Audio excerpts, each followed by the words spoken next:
Yo tengo unos recuerdos de olores y sabores en mi niñez inolvidables. Yo vivía en una finca cafetera y mi abuela hacía parva. Entonces ese olor a pan, ese olor a galletas, a mojicón, todos esos olores de esos recuerdos inolvidables de mi niñez.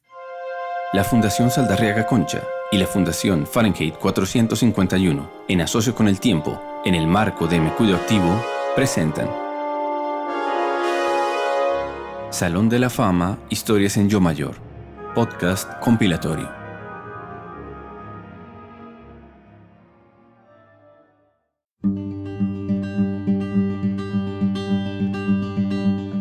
Yo tengo una tía que todavía vive, que nos contaba unos cuentos maravillosos. Somos como 30 primos y nos reuníamos en diciembre y todos desesperados de vernos correr y de ensuciar la casa y todo. Mi tía nos ponía en un cuarto y nos contaba unos cuentos que nunca he vuelto a ver: Ludovina, El Soldadito, y durábamos horas imaginándonos los cuentos. Y lo más interesante era que cuando habían fiestas en los cuentos, entonces ella decía: y a mí me invitaron al matrimonio del soldadito y yo les traía a ustedes unos pastelitos y unos palitos de queso y todos entre una bolsita. Y ya iba llegando y salieron los perros de la esquina y me tocó regalarles la comida para que no me mordieran. Y entonces quedaba uno con la frustración porque uno quería todos los pasteles y todos los dulces que les traía la tía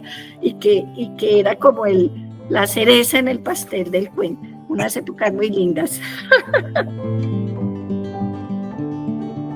Yo les cuento que de mi mamá, a mi mamá le gustaba cantar mucho y mi papá tenía un grupo o un trío mejor de músicos de cuerda, y ellos el día sábado mi papá me llevaba supuestamente era acompañarlos, pero me ponían a cantar a mí y me aprendí cualquier cantidad de boleros, de tangos, de rancheras, porque me ponían a cantar a mí. Y pues como yo no tenía sino como 8 o 9 añitos, pues la gente era como curiosa y les iba bien conmigo. Cuando a mí no me llevaban, les iba muy mal. Y mi mamá toda la vida, sí, ella en la cocina, donde quiera que fuera, ella cantaba. Y mire que eso lo heredé yo, y de mí lo han heredado mis hijos, que les gusta mucho la música y el cine, porque a nosotros desde muy pequeños nos llevaban mucho a cine. Entonces nosotros somos muy cineastas, nos gusta muchísimo lo que es la música y el cine.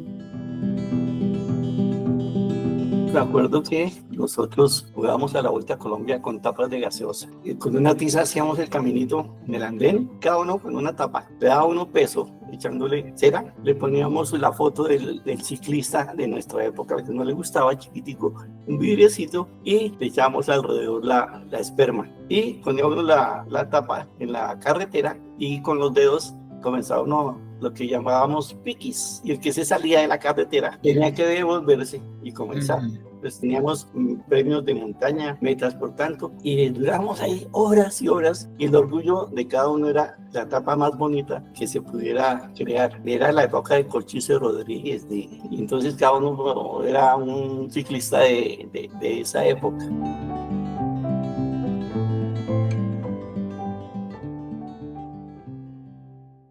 Yo soy desplazada de la violencia a los 4 años con mi abuela. Recuerdo estar debajo de un palo de café grandísimo que parecía era una carpa de esos arábigos, era que llamaban, ¿no? Entonces los bandoleros, que yo no sabía cómo eran, dizque los godos y los cachiporros, los liberales y los conservadores, pero pues yo qué iba a saber en esa época de nada de eso. Pero con mi abuelita debajo de ese palo café, y ella me tapaba la boca porque si me escuchaban nos iban a matar. Y ahí nos desplazaron a nosotros y mi abuela quedó pobre. Ella nunca se pudo recuperar de esa pobreza porque ella nunca había sido pobre, y eso hizo que ella a los 45 años falleciera, que parecía ya una viejita. Ella no se pudo recuperar de eso. Y ahí yo pienso, ¿cómo hubiera sido mi vida diferente si mi abuela no hubiera perdido esa fortuna y el poder que tenía? A lo mejor yo hubiera tenido otra vida, aunque no me quejo de la que tengo y de la que tuve, pero creo que la violencia sí me tocó fuertemente. Otra situación es la situación económica de las familias. Mi abuela trabajaba en una casa de familia de una gente muy rica y sacrificaba a ella la comida que le daban para compartirla con nosotros, con los nietos. Y cuando no alcanzaba, entonces rayaba la panela sobre el arroz como liga, o otro día rayaba el queso sobre el arroz, pero poquito. Total era que acompañara, o café. Hoy el arroz es con León. León era un café que vendían aquí en Lorica, una fábrica de café León. Sacrificar el señor que se va a sacar la muela, cuando le preguntan con dolor o sin dolor, es un sacrificio por la situación económica que vivía la familia. Las épocas han cambiado y pienso que las situaciones económicas antes eran como más difíciles que ahora. Yo no sé, uno se levantó en una situación, por lo menos yo con mi familia, completamente difícil. Y cuando leo esos cuentos, me llevan allá, me trasladan, sufre uno un traslado y ese traslado siente uno un valor sentimental, mejor dicho, uno recuerda cosas que no quiere recordar.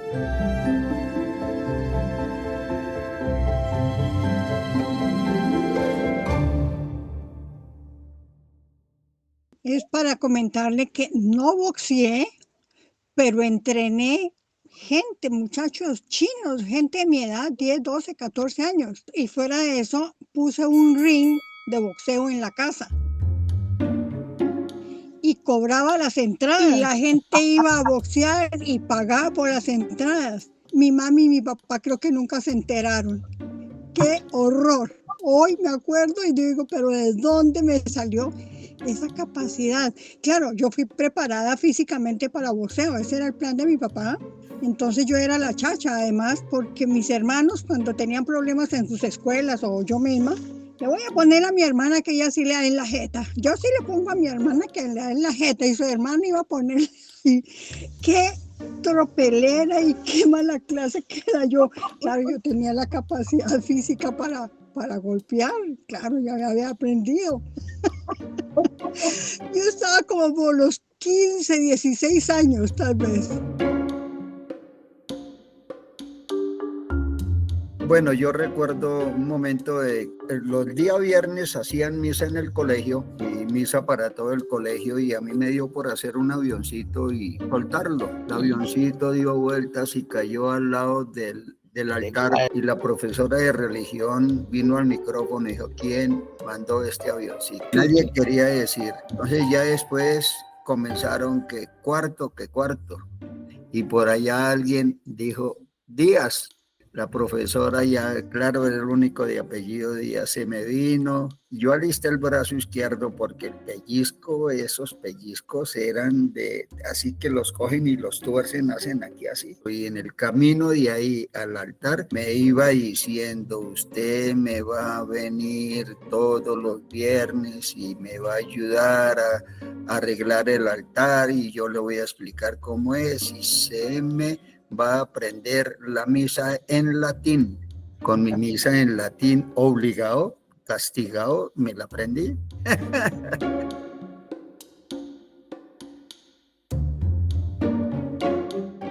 Yo sí tuve una pilatuna y con graves consecuencias. Aún tengo consecuencias de esa pilatuna. En la finca donde mis padrinos nos llevaban a pasear las vacaciones de julio y de diciembre. Nosotros éramos como unos 8 primos que nos reunían a todos en esa finca y ahí teníamos unos árboles de limón grandísimos y nosotros nos subimos allá y un día dijeron, vamos a hacer crema para untarnos en las manos. Y la modelo, obvio, fui yo, que era la regalada para todos. Y esos muchachos me han pelado esos limones y me han untado esos limones y sobre todo las cáscaras en la mano, en la cara y en el cuello. Y yo modelaba esas cremas y todo, un sol tremendo. Como a la media hora a mí me empezó a picar la cara y las manos y yo era roja. Y claro, cuando me fueron a ver, yo estaba como un monstruo. Pues tanto que me tuvieron que llevar para el hospital. Y allá llegaron y me hacían disque exámenes y qué cosas decían después mi papá y mi mamá, y no me daban con qué era. Cuando de pronto alguien que empezó a limpiarme, eso me salía verde y amarillo, y ya lo huelieron y lo mandaron a analizar. Puro cítrico, limón, se me había quemado la piel. Yo tendría por ahí unos 12 años y aún tengo consecuencias. Pero esa pilatuna le costó a mi familia, además de plata, lágrimas, porque creían que me había dado una quién sabe qué enfermedad tan rara. Pero fue una pilatuna maravillosa. Otros juegos que me acuerdo era el de la lleva, ponchados. Ese era un juego con tapas de gaseosa, la tica las aplanchaba, se hacía un montoncito torre y se hacían 2 equipos y el que tumbara las laticas pues salía corriendo. Y el otro equipo era poncharlos con una pelota. Rejo quemado, uy. El rejo quemado sí era fuerte el que alcanzara. 5 huecos, las canicas también las llamamos pipas, libertados también, pero creo que los muchachos estuvimos bastante expuestos a más de una pela por callejear mucho. Ahí era donde venía, en el caso, por ejemplo, cuando jugábamos a rejo quemado, pues era doble juetera, ¿no? Porque venía después lo del doctor Correa y la doctora Chancleta.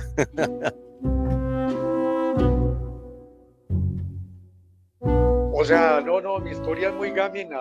Había una campaña de Colgate y llevó a la escuela de esas repisas de Colgate con huequitos, y entonces en cada hueco el cepillo de cada estudiante, y al profesor le dio 5 tubos de crema Colgate, y resulta que había un muchacho que era muy jodido, y entonces me dijo, vea, ¿sabe qué? Acabemos con esos cepillos, acabemos con esa campaña de Colgate, y me echaba los cepillos en la pared. Cuando salíamos de la escuela botábamos esos cepillos, pero no me los echaba todos, me iba echando como día 3, y como a los 5 días ya no habían cepillos, y esa campaña de Colgate duró solo una semana porque Mantilla, que se llamaba el compañero, y en susodicho nos encargamos de botar todos esos cepillos. En esa época la gente casi no se cepillaba y los de esa generación tienen caja de dientes. En caso de mis compañeros, yo ayudé a eso, a la campaña en contra. Ayudé a que usaran caja de dientes.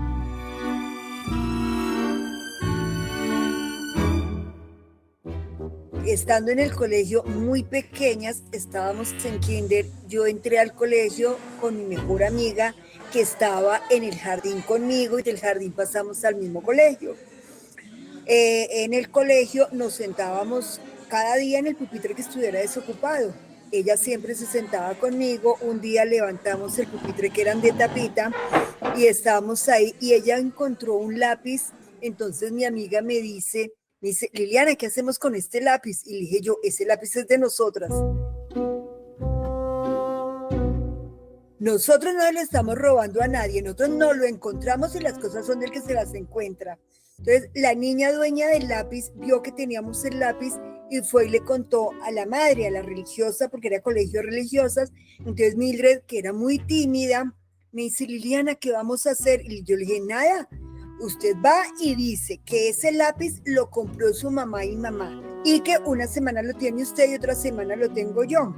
Llamaron a Mildred y le preguntaron, y ella, muy juiciosa y muy obediente, repitió lo que yo decía. Yo siempre he dicho que yo, cuando pude, yo era el demonio, y el demonio en persona se sentaba en un rincón del salón a ver qué aprendía de mí. Y terminaron castigando a la niña dueña del lápiz porque, según la madre, ella nos quería quitar el lápiz a nosotras. Esa historia la repetimos toda la vida, y cada que nos reunimos con las compañeras del colegio todavía recordamos eso, porque yo me reúno todavía con mis amigas del colegio. Cada que oíamos la historia no parábamos de reírnos.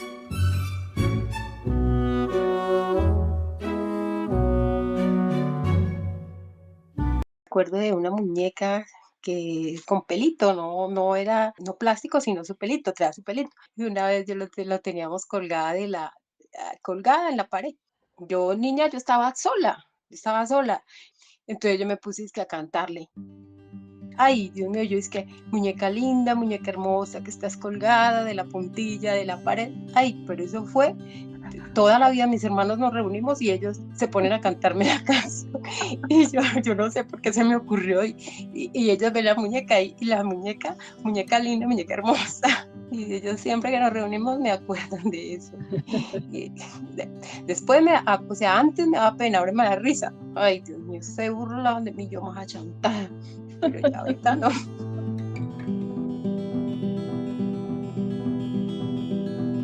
Lo que pasa es que mi niñez es una amalgama de un crecimiento entre mi madre, mi padre, mi abuela y mi abuelo. Entonces sí hice pilatunas que causaron un poco de rejo de parte de mi padre.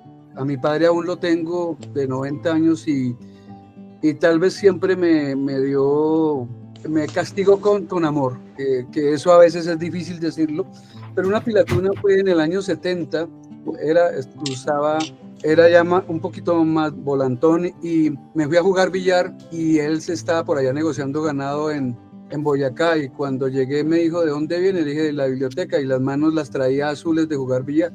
Entonces se enojó y me dio, sí, porque estaba muy preocupado porque eran las elecciones de Rojas Pinilla con Misael Pastrana y él pensaba que iba a volver a suceder otro Gaitán, otra muerte de Gaitán, y obviamente él estaba muy angustiado por mí. El amor, y fue bonito.